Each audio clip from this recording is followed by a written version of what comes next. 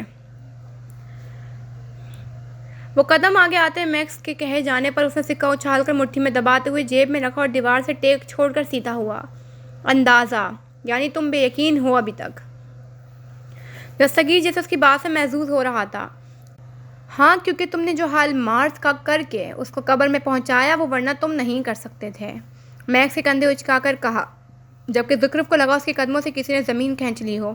چہرہ پھیر کر وہ بے یقینی کے ساتھ شیشے میں نظر آتے عکس کو دیوار کی پشت سے ٹیک ہٹاتے دیکھ رہی تھی۔ کیا وہ اس شخص کو پہچانتی تھی؟ کیوں؟ تم نے تو کہا تھا۔ ہاتھ اٹھا کر ماتھے پر گرے بال پیچھے کرتے ہوئے اس نے میکس کو ٹھٹکا دیا۔ تبھی میکس نے اس کی بات درمیان میں ہی روک کر نظریں چرا لیں۔